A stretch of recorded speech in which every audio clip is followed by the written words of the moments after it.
I found out about your book, So Good They Call You Fake, from my Kindle because I read Noah Revoy's book, who I believe you ghost wrote that, correct? That's right. Yeah. So I started reading it. I wanted to reach out anyway. And I prepared to speak to you about writing because that's what I thought we were going to talk about. But then I looked you up this weekend and I saw you just wrote another book, Unhumans, which is a little bit more of what I talk about on the podcast. So I don't know. I'm going to try to mix both of the topics in. We'll see where it goes. And also, a lot of interesting things are happening in politics, obviously. But actually, maybe to tie things together and also my personal interest in talking to you, I'm going through the traditional publishing process right now for the first time. It's been many years. I wrote this book a while ago, and I'm kind of hit like this. One, I don't know if it was the right move. I'm going back and forth on that. It was like a dream of my youth, let's say. But also, I'm kind of hitting some political things in the publishing industry. I have a great agent, but we so far haven't gotten a deal yet. And a lot of it seems like they want a specific kind of story that, for lack of a better term, is like needs to be leftist leaning, which I wasn't That's right. expecting. I was in a cult for a couple of years. I wrote a memoir, and it seems like they really want a woman's victim story, not a man's, I don't know, adventure tale in a cult. So there's a lot of things I want to talk to you about, but I wanted to share that because that is like what was my original interest about self-publishing versus not. But could you actually share a little bit about where Unhumans came from? Because I'm one chapter in. I just bought it this morning. But yeah, I mean, so I didn't read it yet, but I would love to speak about where that came from and then tie it into your other book. I appreciate having me on, Rowan. This is great to have a good conversation, a myriad topics, because there is a thread that runs through all of them. So I co-authored a book entitled Unhumans with Jack Posobiec. We got a traditional book publishing deal for it with Skyhorse Publishing. They tend to be the ones who publish troublemakers and rabble-rousers and others whose stories do not fit the approved narrative. Because what we must understand is that the publishing industry is financially supported by perennial bestsellers from normal everyday authors. That's how they make their money. The big names that we all know. Oh, you mean like them, Joshua? Yes, I mean like them. That enables the publishing industry to effectively fund labors of love, pet projects, which are woke books that advance a particular agenda, viewpoint, which is the oppressor versus oppressed mental model that is the foundation of modern American wokeness. The oppressor versus oppressed worldview is a replacement for Western Christianity, to put it bluntly. It is a new moral framework. It's a new ethical framework. It's a theological framework, even a biological framework. It is anti-science. It is anti-Christian. What the oppressor versus oppressed model of reality is as follows. There are, in any culture, groups of people who are suffering. They are only suffering because of oppressors who have done terrible things to them from a systemic perspective. That might be a little buzzword that some of the listeners have heard before. And in order to create justice and have freedom, and for there to be equality, the oppressed must organize and overthrow the oppressor class. The ends are justified by the means. The end is a rebalancing of society, where those who are reporting a grievance because of their socioeconomic status or group identity are able to get retribution against those they deem their oppressor. It used to be, prior to the close of the 20th century, that the socioeconomic condition of both West and East made it obvious that there were haves and have-nots, that there was rich and that there was poor. And there were, in fact, situations in which there was labor exploitation significantly. And it was obvious who the oppressed were, and it was obvious who, in some case, the literal oppressors were. And out of the environment of a rapidly industrializing world came the Communist Manifesto, published in 1848. What that book by Karl Marx and Friedrich Engels, the booklet basically, what it did is it replaced the Bible for the West. It first did it through an economic lens, focusing on the working poor versus the landowners and factory owners who are exploiting them for their own gain. There are actual grievances that were reported at that time in the industrializing world, in the Industrial Revolution, such as the alienation of husbands from wives, taking mom and dad outside the home, sticking kids into the factory or into public school. Mom and dad don't get to see each other anymore. You have the family unit is separated and cast apart, and you know you have a father who would work 6 days a week in the mine or in the factory and would sleep above the factory floor on a cot with a room with 50 other dudes and not see his family but for half a day on Sunday. Not a great society to live in. And so the solution was destroy everything, kill everyone, wipe everything out. Vengeance, not justice, vengeance. And over time, that Marxist worldview of oppressed versus oppressor from the socioeconomic perspective, it has mutated as the free market system of capitalism has allowed actual economically oppressed people coming to the United States and other Western countries to raise themselves up, to be able to opt out of grievances, to become unoppressed. It's not to say it's not hard. It certainly is. Yeah. But the I'm West the has child become a of place. people from both of my parents come from developing nations. They lived in total poverty, fought their way into the American middle class, and you know, yeah. I mean, so yeah, this is the story. That's of my life excellent. or That's why I'm excellent. here. Yes, Why I'm and speaking so English. and so the Marxist system that was part of the Cold War era, where the intent was to create an openly atheistic and anti-Christian competing civilization with the Communist Manifesto as its founding document, effectively, at least its philosophical framework or foundation, it didn't work because central planning, socialism, communism, it just doesn't work economically. You can't make the math make sense.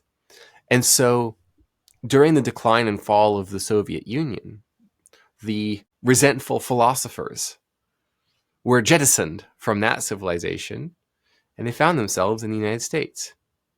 And they realized that in order to bring about the ruin of the West, which was their goal, which was the goal of Marxism and of the Communist Manifesto, they needed to focus not on economics, but culture, racial identity, sexual orientation, groups of people who have legitimate or imagined grievances in the West.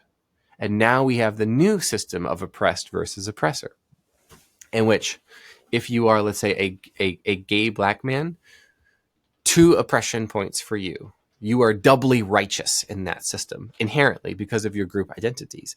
If you are a Christian white male, those are -3 points for you. And so now you have that model of reality, the oppressor versus oppressed, is the dominant framework or the lens through which, the filter through which everything occurs, everything is perceived in the publishing industry, in education, in entertainment and media, and even in many bureaucracies in the United States federal government. And so the book Unhumans exposes all of this, and the myriad times in which the oppressor versus oppressed mental model has been forced upon a population, going back to revolutionary France, then later to 1920s China, to turn of the century Russia, to 1930s Spain, Chile, Cuba, Cambodia, Nicaragua, Afghanistan, South Africa, Zimbabwe, and the USA today. We cover each of these instances in which envious and resentful people who pursue the pleasure of power alone, what happens when they have command over an institution or of a society is they begin to systematically unhuman men, women, and children they deem to be oppressors from a cultural Marxist perspective or from a socioeconomic perspective. Unhuman is a verb, of course, and it means to treat someone without humanity. is to deprive someone of their human dignity and or depriving them of their human rights to life, liberty, and property, which of course is the fundamental negative rights of the Western civilization, meaning that you cannot take people's rights to life, liberty, property. That's what a negative right is. The competing model of reality, the oppressor versus depressed framework, that it has been documented thoroughly in the Communist Manifesto, but it predates that because envy is of course one of the oldest of the human conditions of the Yeah, I assume of you're the familiar sins. with Nietzschean nobility, master slave morality, his idea. Yes, that's Yeah, right. I mean, I mean, slave morality is kind of, I mean, at least what I took from reading Nietzsche is it's what's just going to happen when there is an underclass and they don't have the freedom to act on their will. So of course they have to deceive to maybe avoid beatings or get ways to get food, and that's just like a natural thing when there's a class divide when one people's conquers another, right? And then Marxism is kind of like a maybe a more, is it fair to say, in your opinion, that is a more is like a strategic application of slave morality. I think that's an excellent way of putting it. Yes. And then the latest form of Marxism, what we like to call cultural Marxism, is evident everywhere you look. So why do they want it to be not a men's adventure story, but they want it to be a woman's victim story? Well, you have male adventure. Those are oppressor words. And then you have female victim. Ding, ding. Those are two check marks for the oppression or oppressed perspective, rather. And so it's in children's literature, it's in young adult literature, it's in fiction, it's in nonfiction, it's in adult, it's seeped into everything that those whose model of reality is it is okay to unhuman those I deem oppressors. Even of course Mm-hmm. they never did any actual oppression, obviously. And of course what this does is it rejects actual oppression that's occurring. And one of the Mm-hmm. most interesting ways to see that this is not legitimate, this, oh, we stand for peace and justice and personal, human rights and blah blah blah. Often they will talk about climate justice, though that's a word that many people on the radicalized left will use. Climate justice, for example, and you ask them, oh, so climate justice, what does that mean to you? And they'll just start whining about capitalism Mm-hmm. all of a sudden. And we're like, what does that have to do with conservation of Earth and protecting animals from abuse? What about any of that? And Yeah. they will give you a look like you're suddenly speaking in tongues. And that's when you realize, oh, this isn't real. This is a veneer over resentment. The introduction of Unhumans opens with a quote from the anonymous Twitter, now X user, at Mystery Grove, which is, communism is when ugly, deformed freaks make it illegal to be normal, then rob and or kill all normal people out of petty resentment and cruelty. The philosophy is just window dressing. And when you talk to these people, you understand that. And I saw moments ago, before we began recording this, literally moments ago, minutes, outside of the Republican National Convention in Milwaukee, Wisconsin, there's a crowd of rough somewhere between 400 and 1,000 protesters. And of course, there are big red flags with literal communist symbols on them, right alongside people with the gay pride and the intersectional gay pride flag. Right, there are people waving peace signs.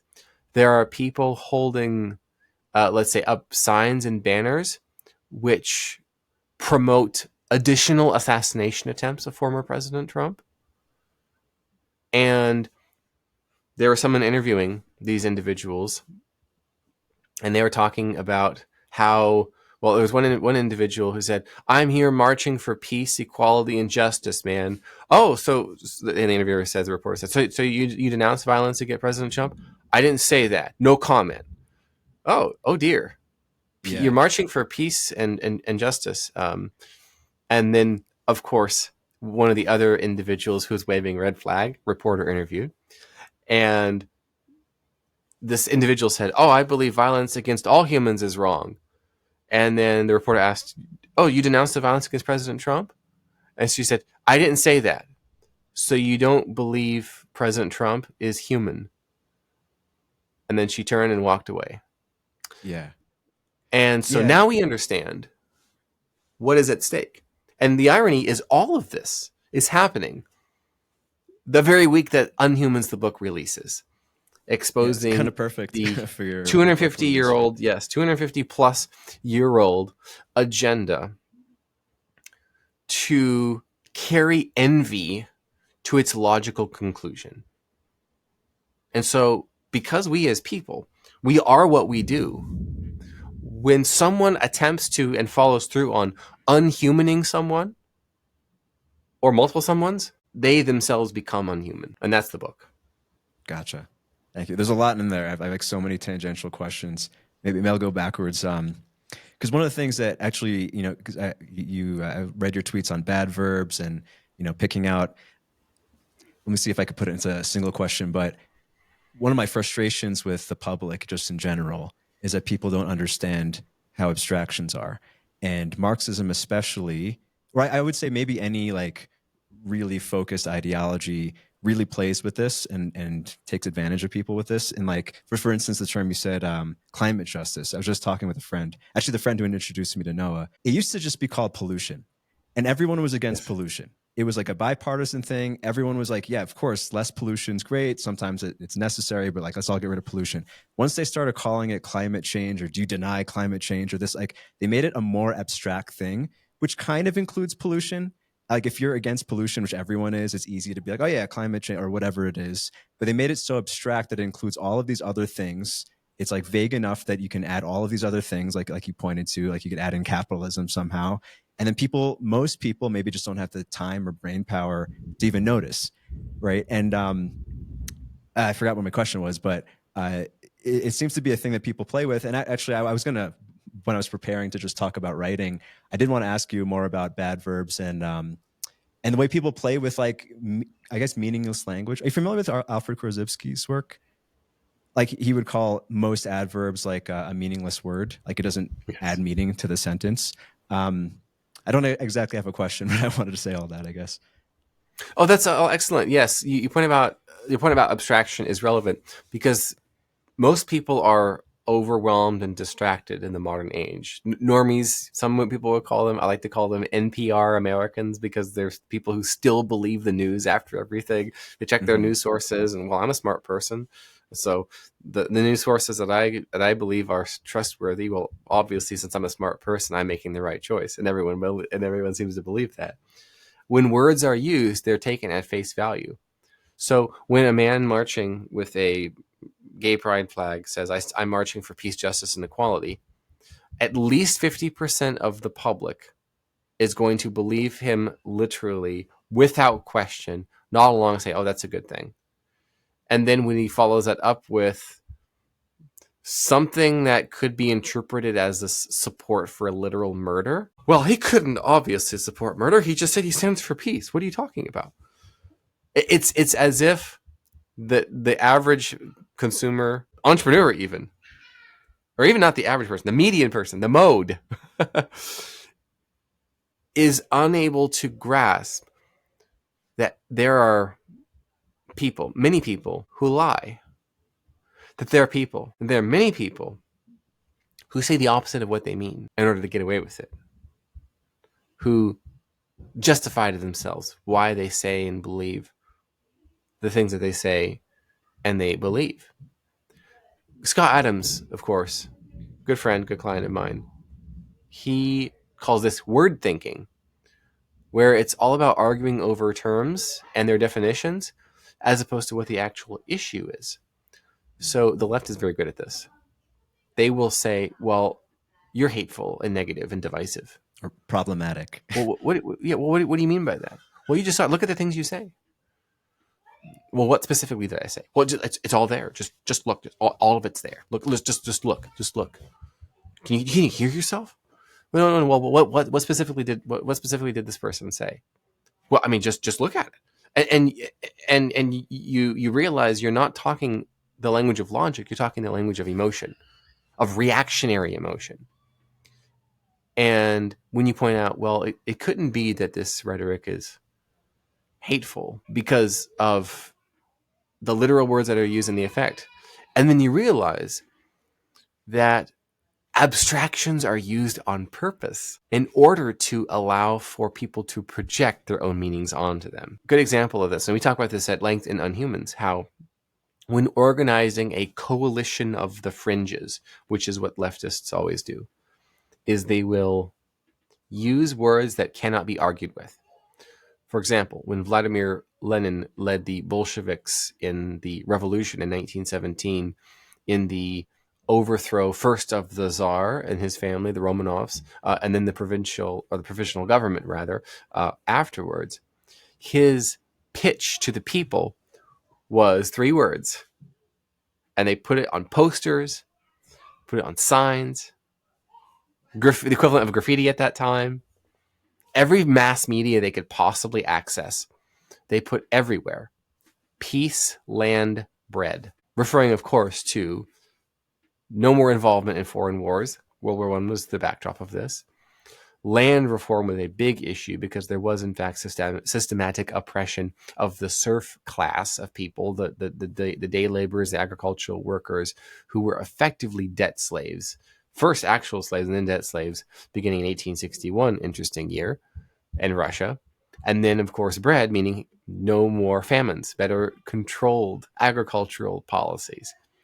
And so if you were to oppose Lenin, oh, so you oppose peace? Well, that's hateful. Oh, you oppose land reform? Oh, so you're pro-slavery. Oh, so you oppose bread? So you want kids to starve? Mm-hmm. Or you don't think And you Black Lives realize Matter? that this is what leftists do. Ruan, this is what they do every single time. Of course, we use that phrase over and over in the book because it is such a set of patterns and templates. We have to get a little meta and remark on the fact that this is what the left has been doing for 250 years, going back to the proto-communist French Revolution and beyond. I've laid out a lot there, so feel free to grab the puzzle pieces and build us an image of what's next, Rowan. Yeah, I mean, yeah. So a lot of, I mean, I have so many questions off of what you said, but I do want to go back to the abstraction things. Even just like the basics of the oppressor-oppressed model, it's already an abstract thing, which you can easily tie to events because it's so abstract. But and it's of course easy to characterize that if you're not on the left. But one of the issues that's current, that's really interesting, that kind of shows the holes in it, is the Israel-Gaza conflict right now. Yes. Where you could see, like in October, I mean, I grew up in New York. I have a lot of liberal Jewish friends. I could see how there was confusion amongst a lot of the people I knew, where it's like they're Jewish and they're very liberal and they post things signaling both of these cultures, and now these two cultures are starting to clash. And I could see a lot of comedians were making bits on this at the time. It's like you don't know who to signal for, or what flag to put up, because like they're both oppressed in a way, or they've been historically oppressed, and they're both. I mean, it's not funny, but it's interesting that it just falls apart when if you try to take this ideology to an extreme, it actually doesn't work, and at some point you end up biting your own tail. That's right. And then, of course, is the image of the Ouroboros that we mention in Unhumans, is how ultimately, because the left is at least the far left is driven by resentment, rage, hate. That's not a building sentiment. That's a destroying sentiment. And so once they take power, all they can do is purity spiral of who's less left than I am. And then that becomes a new enemy until there's no one left.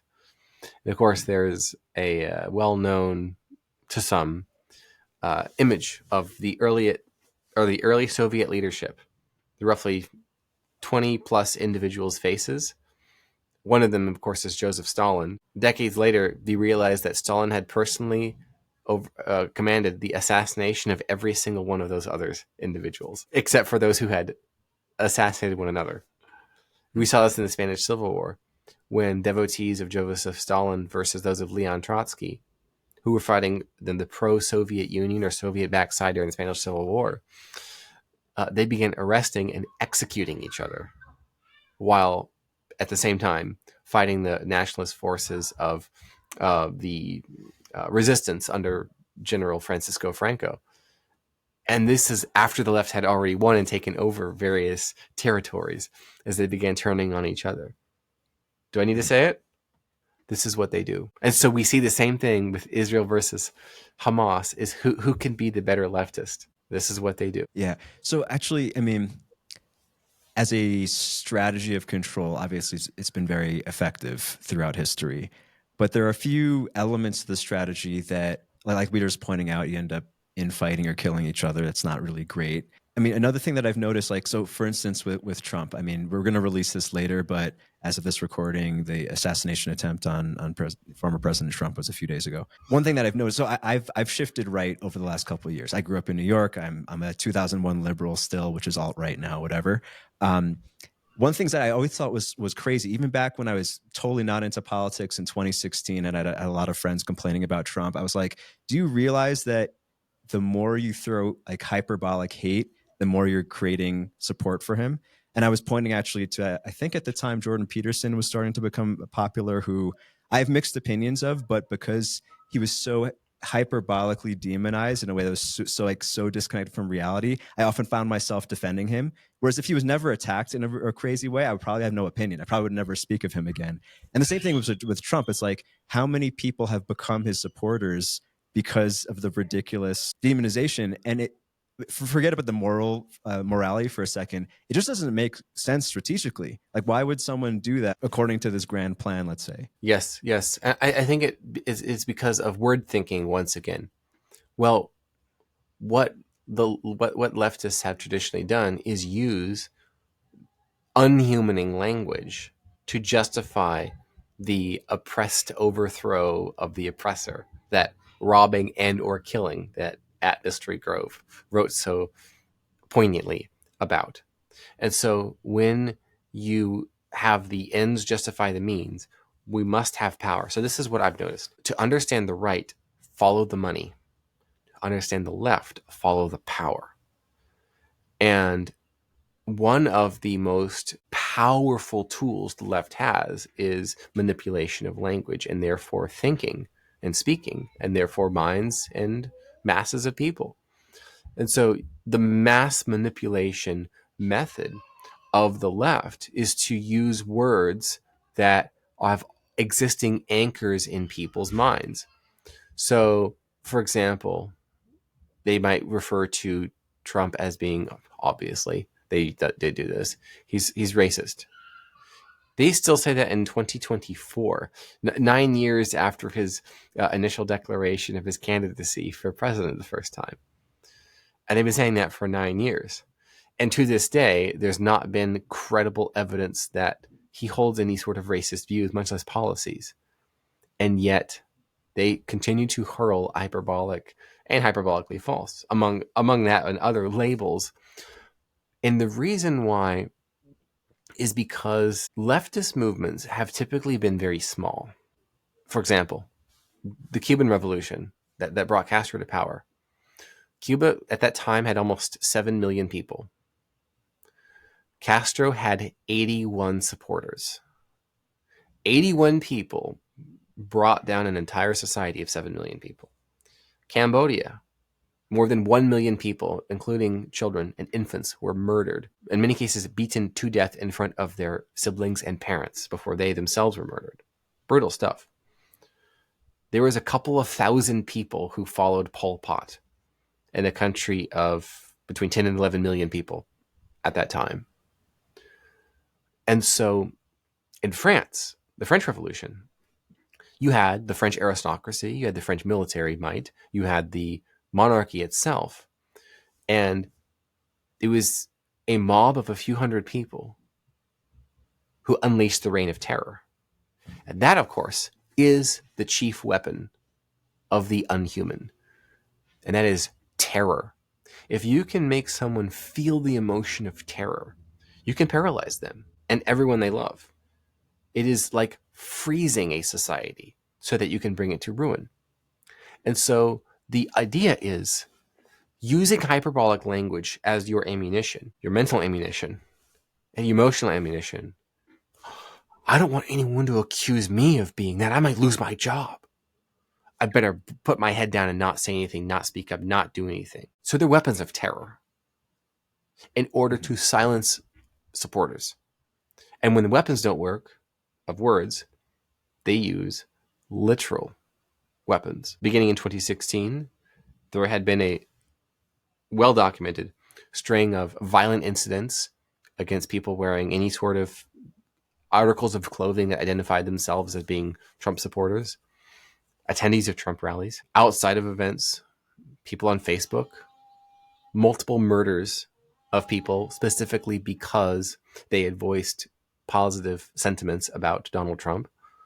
2015, 2016, 2017. This is what they do. I want to play devil's advocate for a moment because I'm thinking you've brought up many historical examples, and for example, even the hyperbolic language or terror, like the snipers in Vietnam, like it's a way of leveraging a lack of material power. Let's say, right? Like let's say any group, but even a hypothetical group is a smaller group. They're oppressed by conventional warfighting army. One in that situation, even with the best of intentions and high morals and whatever, there's not really another option, though, is there? I mean, if you don't have the means to fight head to head, you kind of have to leverage these tactics. No, I mean that's another thing I got from Nietzsche. It's like if you're in this situation, that's what's going to happen because you can't be a master if you're a slave. That makes me think of course, soft power versus hard power. So the soft power of influence and manipulation and movements in organizing and unleashing terror upon a population. And then there's the hard power of elected officials, of law and order, the justice system, police, to taxation, power to tax, for example, and the battle between those two. Vladimir Lenin documented his ideas on dual power theory, which is in order to undermine and overtake a society, a Christian society, and turn it into an anti-Christian society, where a new model of theology, morality, biology, and so economics, so on and so forth, replaces that of the Christian worldview, dual power. This is where you send your people to infiltrate the hard power institutions from the low level and try to bring as many of their people, hiring them, getting promoted, having literal, actual influence and control over as many key institutions as possible. Labor unions, the military, ministries or departments of commerce, for example, so on and so forth, while at the same time creating your own independent and new counter institutions, your own alternatives to those. So this would be, instead of the old labor unions, new labor unions. Instead of the old political party, a new political party. Instead of the Ministry of Education, Department of Education, creating your own competing education institution, while at the same time trying to infiltrate the old one. And the idea is we will use the soft power of mass manipulation to try to organize and evangelize anyone who resonates with our ideas to join our alternative institution, while at the same time send our people into the real institution to try to rise up through the ranks.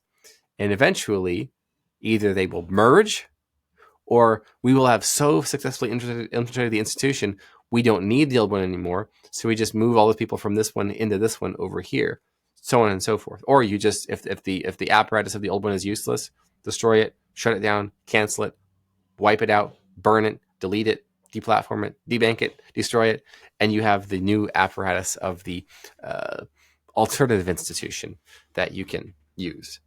That's dual power theory, and that's what you do when you have no hard power and you want it, but you have soft power, and so you must organize. And the left is really good at that, and the right is not. Which is why this is one of the reasons why we talk about this. Is it seems like so often the right falls prey to their own grifters and sort of money changers, money lenders, who are out to make a quick buck off of you as long as you say the right thing, I'll give you money. It's a little cringe, to say the least. the right, again, I'm tying everything back to Nietzsche, but it kind of evolved sociologically off of people who had power, like the master class. So it makes sense that they wouldn't even bother. Like, you don't need to manipulate when you are in control of everything, right? But not to like dwell too hard on this question, but is there another option for someone, a group of people that has no way to, they have no hard power? Like, is there anything other, if we just put our morals aside for a second, like, is there even a moral way to put your people on top if you're on the bottom, other than something like this? Or is this just the most effective playbook we've come across in the last few centuries? Leo Tolstoy authored, in English it is, The Kingdom of Heaven is Within You. And it was a wildly popular treatise on social reform through a Christian perspective. And that book inspired imperial era Russian social reformers, specifically on the debt slavery system that was such a problem, relieving the suffering of people because it was the right thing to do. Unfortunately, one of those reformers was assassinated by communists because it's not fast enough, not radical enough for us. So that's how that ends. The book by Leo Tolstoy was the reference manual for Mahatma Gandhi of the Indian independence movement. And the idea was, you don't need to unleash terror on those you deem your oppressors. The way to win is to appeal to their humanity and their compassion from the Christian perspective. The idea is, if you show someone how to be a good and righteous person, you set that up for them and say, this is how you can live according to the morals that you say you possess, you can win. You can win. And we've seen that throughout history. Now, this does, of course, require accountability and responsibility from those who do have money, who do have power. We dedicate a large portion of chapter 13 of Unhumans to the industrial reformer John Patterson, who's from the same hometown that I am of Dayton, Ohio. John Patterson was an entrepreneur. He was the founder of the National Cash Register Company, and he had the largest management training organization in the world, model of treating the underclass with dignity, prevented a communist revolution in the United States at the turn of the century when they were exploding all over Europe. And he wrote in his memoir that he believed that he had a Christian responsibility to empower the working man so that he could be all that he could be as a family man, as a father, as a good laborer. And so while so many other industrialists, particularly in the mainland of Europe, saw labor as a lowercase l, as replaceable, as a resource to use and extract value from, John Patterson completely reframed that.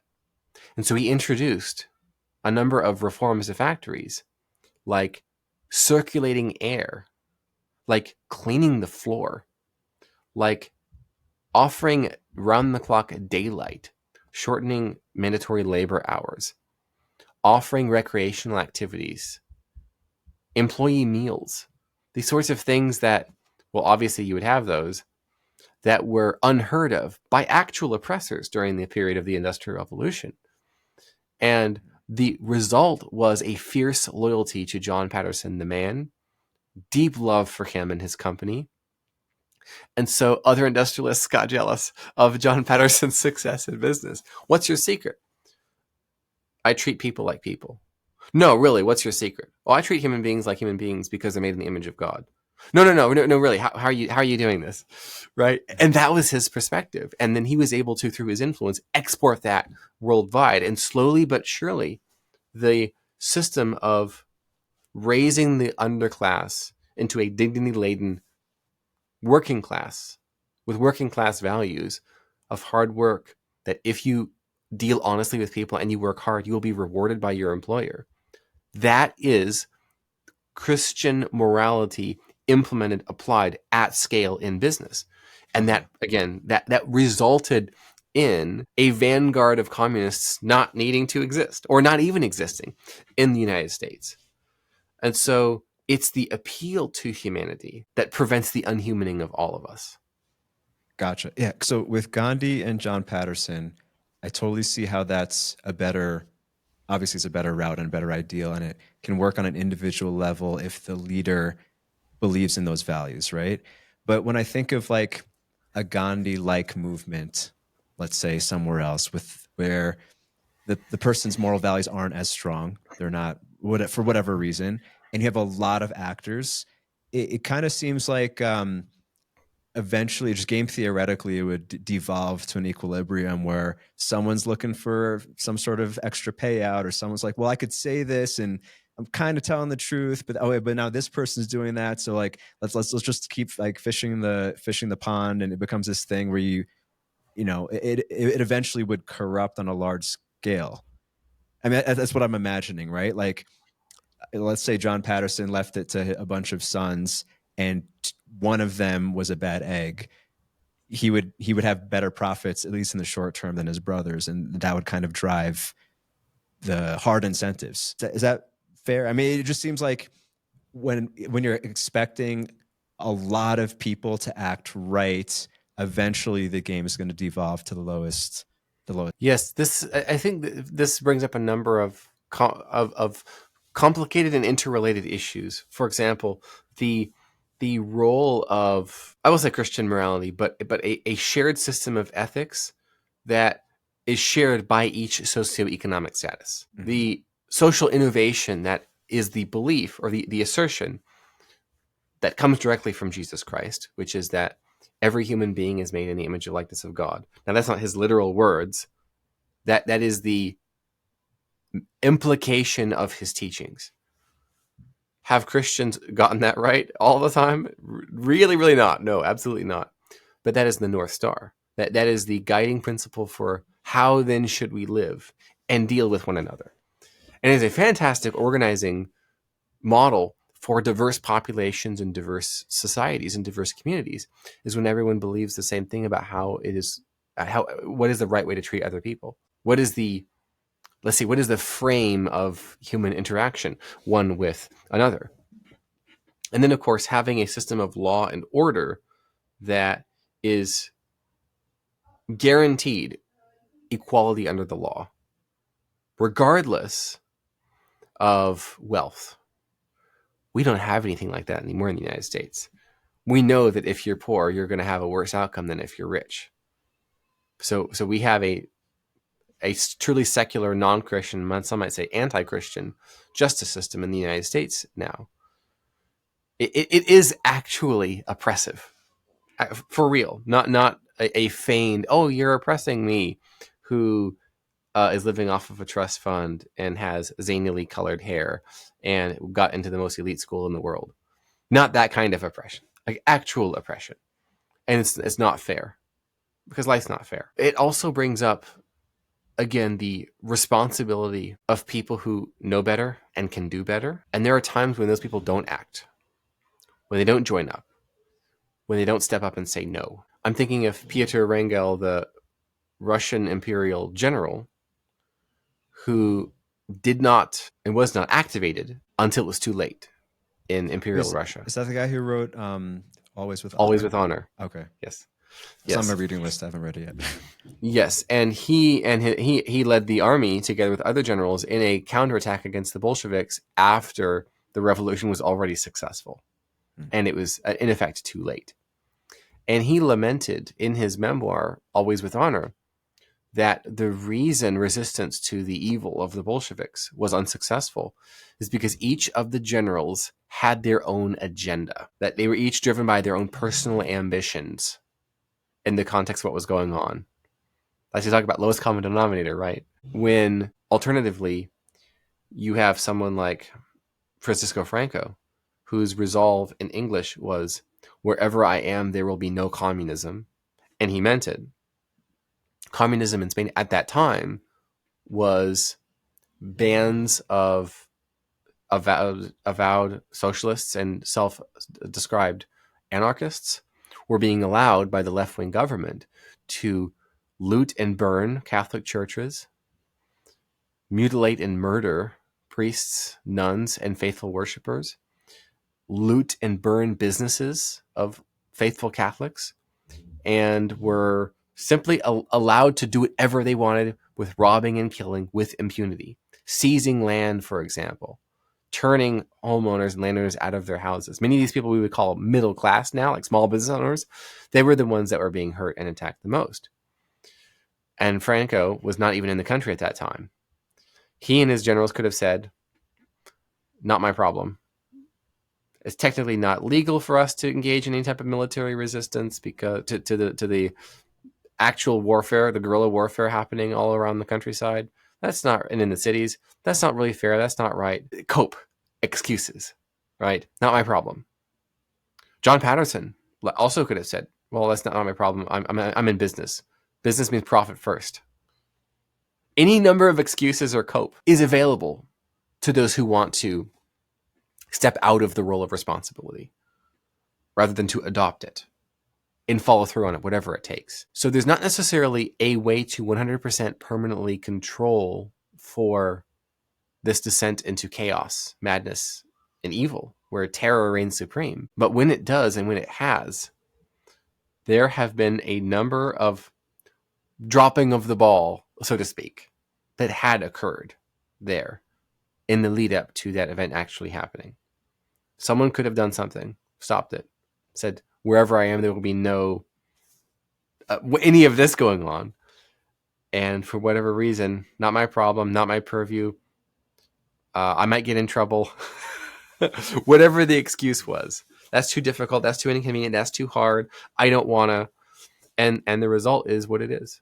This is what they do. So what I'm getting is like maybe the only way to really combat an ideology is a stronger ideology, right? Like if there wasn't a perception of honor in I forget the general's name or the the Christian values of John Patterson, the pure material incentives would be too much for any individual to choose to stop it, right? I suspect so. And they also needed material means. Like if John Patterson was on the edge of broke, maybe he would have gone against his Christian values, let's say. That's right. That's right. So it requires strength to help the weak. It requires great wealth to provide great help and assistance to the poor. It requires great resources and knowledge with regard to healthcare and medicine to aid the sick. So therefore, if we want to be maximally helpful, we ought to aspire to great wealth, strength, and resources. And that, I believe, is what the right is completely missing out on. They are the follow the money side after all. And it feels like it's been thoroughly secularized and muted and emasculated, if not castrated, of these values of strength, honor, money, power. And yes, I'm saying that the pursuit of power is in fact a good thing, that the right so often rejects. Oh, principles before power, like a flock of seagulls squeaking to each other and squawking to each other. I mean, we're having this conversation because I think, Western culture has shifted very far left in recent years. We could say centuries or decades or years. But also, you mentioned Franco, like when the left is, let's say, eliminated or defeated, a society can just as easily go too far right and become, just as bad in a different flavor. No, I've spoken on this before, where in the we'll speak modern and we'll speak over in time. The modern right takes their fringe and gently sends them off on the short bus, whereas the left takes their fringe and puts them in charge of everything. Game theory, that one, and that's how he gets it today. A metaphor that I can describe: obviously, the nationalists of Germany were a right-wing movement. They were an anti-communist movement, literally, actually. But they were a reactionary movement. This stands opposed to the uplifting nationalism that I'm talking about. The uplifting nationalism of Francisco Franco. The uplifting Protestant work ethic / Catholic charity nationalism of John Patterson, which is making things better for everyone that you're responsible for. In Germany, what you had was a completely reactionary response, which was, you're so bad, we're going to be just as bad, if not worse than you. It was something like murder, a suicide bombing, effectively, of a civilization. I'm taking you out, and me, but at least I'm taking you out as well. Well, Catastrophic, you'd obviously. put Franco more in the category of John Patterson than. Yes, I would, and Okay. and we have some compelling arguments in the book for that reason. Okay, I'm going to read the book, so I have nothing else to say on that. I mean, Yes, and by the way, I will admit, Rowan, that is a very shocking thing to say to most mhm. people, and a shocking thing to hear to most people, because from my perspective, Franco's legacy and reputation, they say the history is written by the winners, not by communists. The losers write that history. And so if you Google Franco, you see swastikas everywhere. You see fascist, fascist, fascist, military coup, dictator, friend of Hitler. Oh my gosh, so terrible, so horrible, fascist, fascist, fascist. This is what you find, right? Mm-hmm. Well, why do you find that? So one would assume, and I've responded to a number of comments where people will say, he literally supported Hitler during World War II. What are you talking about? Did he? No.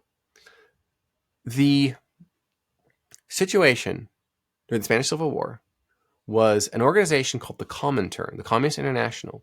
It was a Soviet Union propaganda as well as equipment operation to create allies of the Soviet Union, to create communist satellite states. And upon the election of socialists in Spain, the Comintern set up shop and began equipping, aiding, and abetting anarchy in the country. They sent Soviet supplies, weaponry, Air Force materials, infantry, resources, lots and lots of money to turn Spain into an imperial colony of the Soviet Union. And at that same time, there was a similar radicalization of the young left in Germany by communists, including those exported from the Soviet Union. And of course, what you saw in Germany was a reactionary movement. We may destroy ourselves, but at least we're destroying you in the process. A destructive, as opposed to a constructive process. The enemy of my enemy is the enemy of my enemy. Francisco Franco and his generals and his military desperately needed supplies, money, cash money. And when you are in that scenario and you are fighting tooth and nail for law and order, the enemy of my enemy is the enemy of my enemy. Did he receive aid, weapons from Germany and from Italy? Yes. Were those helpful? Yes. Did Franco scratch the back of those fascists after getting his back scratched? Nope. It was anticipated that Spain would turn the favor. Hey, come on, we helped you with your civil war. Now you're going to help us fight the Americans, right? Mm-hmm. No, that's your war. That's your problem. We don't want any part of that. Spain is for Spaniards. Fair Oh, enough. I thought you were a fascist as well. Nope. The Pope at that time declared Francisco Franco a Christian savior to the Spanish people because of his efforts. He was not ideologically possessed in a way that the reactionaries of Germany were, or the imperialists and the aspiring imperialists of Italy were. And so the last 5 to 7 minutes or so I'm describing about Franco is almost entirely absent from any conversations, public or private, about his legacy. So when you take a couple of facts, Hitler gave him guns, and then you zoom out to the entire context, you go, oh yeah. And then you realize that Spain was effectively a peninsular Switzerland during the war. Yeah, we're staying out of this. Nobody gives Switzerland a hard time for remaining neutral during World War II and focusing on the context of what's good for the Swiss. Definitely not that. Well, what's good for the Spaniards? Definitely not that. It is the rebuilding of Catholic churches. It is law and order. It is arresting and imprisoning, and if necessary, issuing out capital punishment for those who are committing all these crimes, including rape and mass rape and horrible torture and murder during the anti-Catholic purges of the socialist communist government with the aid and the help of the Soviet Union. The way that I like to think about this is that Franco had a father's heart for his people. And a dad's got to do what a dad's got to do. And every man who's a father understands that deep in their soul. And it's through that lens that I find is the best way to think about Franco And the best way to think about John Patterson, dad's got to do what dad's got to do. And it looks different in different situations and in different societies. Maybe one time it's accepting help from some pretty bad people. And at other times, it is cutting into your own profit margins now for a long-term benefit and also for the welfare of your people, even if it doesn't make any sense. And there's lots of people who disagree. There's plenty of people who can disagree with Franco receiving cash money, airplanes, tanks from Hitler and Mussolini. And lots of people who could insult Patterson as being a terrible businessman. And in fact, there's a Reddit thread, a semi-viral Reddit thread, assailing John Patterson for being one of the worst entrepreneurs of American history. And this gets to what I talk about in So Good They Call You a Fake, which is bad reviews from bad people are good reviews. Mm-hmm. So if Reddit says you're terrible, you must be the best thing that's ever happened. Cool. Yeah. Yeah. I mean, we didn't get to talk about writing at all, but I will say that line and also the introduction of So Good That They Call You Fake was really moving for me because I've always shied away from hate mail, or I've, at least when I was younger, I saw the shut down, and right now I found out this morning there's an investigative journalist, I think, preparing a hit piece on me. And whereas before I would probably be like really upset about it, I'm like, oh, this is probably going to be good publicity. I could probably spin this in a really good way because he's a pretty bad person. Like this particular, yes. I won't say his name right now.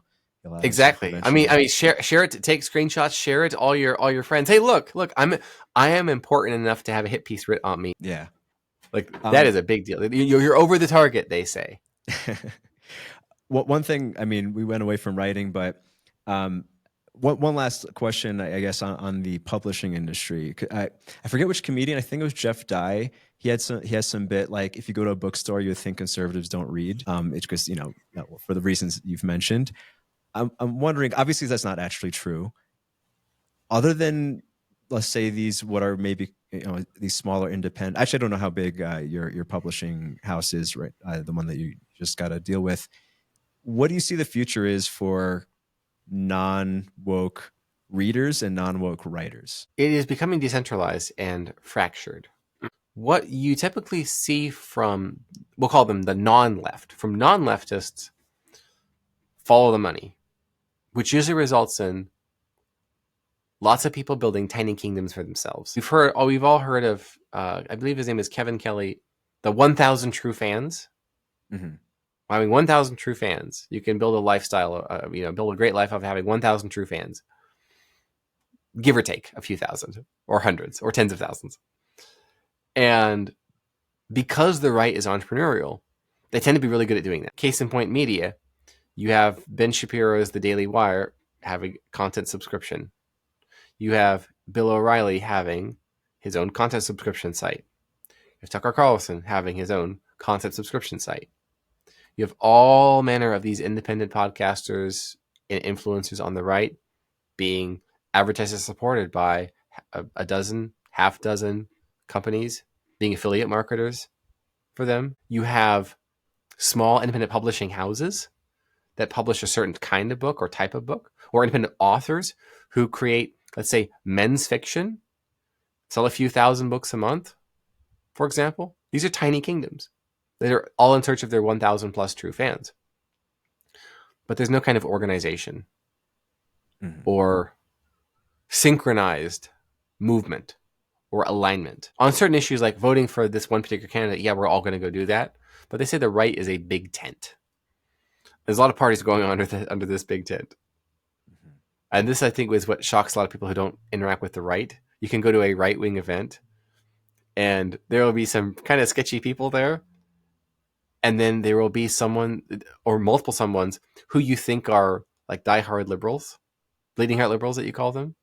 And yet they're all united by something that's there. And so the future of publishing is more of this, where it's decentralized, it's fractured. There are networks of independent authors who are promoting each other's stuff. Some of them have traditional publishing deals. Some of them are independently published, or like me, both independently published and traditionally published. But there's not going to be a whole lot of, let's call them institutions. Skyhorse Publishing would be one of them. They're the largest explicitly non-woke publishing house in the world. They recently acquired Regnery, which is the conservative list of 3,000 plus titles, 3,000 plus books. So you're not going to likely see dual power by the right, being used by the right, unless something drastic changes. Because people on the right don't want to work at woke publishing companies. They don't understand that that's part of this dual power. We have the institutions, you have the alternative, and that's just how it goes. Because the organization problem. The left is so good at organizing. We are going to take the institution, we're going to turn it into a leftist think tank. We're going to turn it leftist. This is why, any organization that's not explicitly right wing becomes left wing. Eventually, is a common expression that you hear, and this is why the left focuses on power and the right focuses on money, and the outcome is exactly what we would expect. Well, thank you so much, Joshua. This has been a very stimulating conversation. I have so many other questions, but it would take many more hours. I'm excited to read the rest of your book. I was listening to maybe 45 minutes of it this morning. We'll add all your links, but I guess Unhumans is what you would want people to check out next if they're listening, right? Yes, it's been my pleasure, Rowan. Thank you. Awesome. Yeah, thanks. True.